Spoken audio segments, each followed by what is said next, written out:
Okay, what's going on, everybody? This is Afro Think Tank. I'm here with my kids, right? You're my children, right? Yes. Yes. Okay, so what I'm doing here is I'm thinking about solutions to multiple problems and how those problems can become solutions for business opportunities and things like that, right?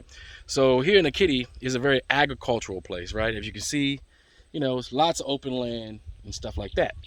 But some issues people have is sometimes you don't have the equipment to get a bulldozer to bulldoze a bunch of land in order to plant a bunch of food, right? To bring to market, right? But there are solutions, and the solutions are things like hydroponics, microgreens, vertical farming, right? And those are things that I've been thinking about.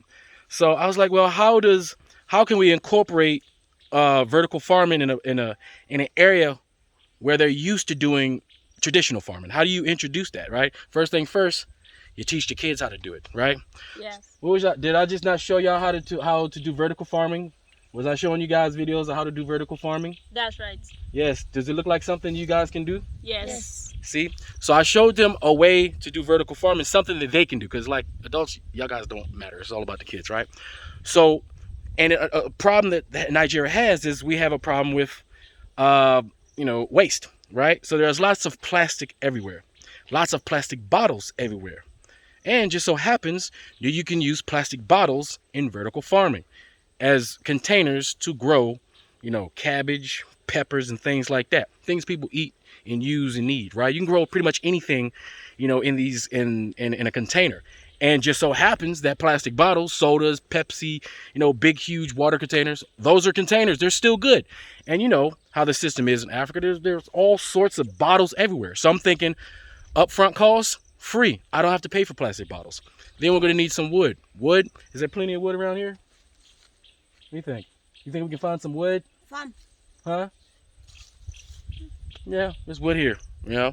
Plywood. We have plenty of woods here. So we have plastic bottles. We have wood. You think we can find some nails? Yes. Okay, nails. So that means we can use nails. So we need plastic bottles, nails, wood. We already got plenty of vegetation to plant. So that means I can use up resources. I can reuse plastic bottles and containers, things I can find for free. So that slowly but surely that cleans up the environment, right? While reusing plastic in a way that's beneficial to the community. And at the same time, I don't need heavy equipment to come and make piles and mines. I don't have to hire a bunch of people to do it because I got people who can do it. Right? So we make a vertical farm. We can plant peppers. We can plant cabbage. We can plant anything else with free material. So that means the cost is low. That means they'll be able to duplicate it, if I'm not here. Because the thing is, if I have to spend a bunch of upfront money to do it, that means, and they may not have that money or the capital to get something like that started.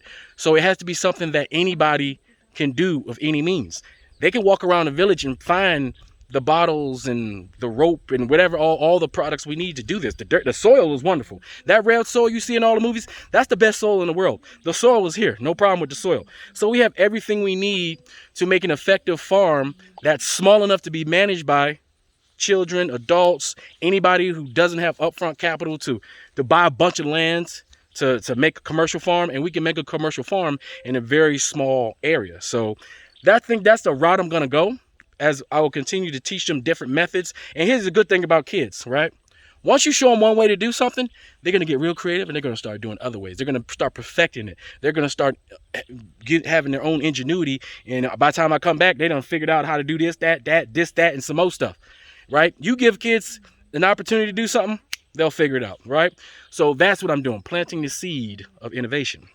So that's a project I'm gonna get started. You guys are gonna follow along with me as I do it. This is gonna be an ongoing project. So I'm just pretty much announcing, and that's what we're gonna do.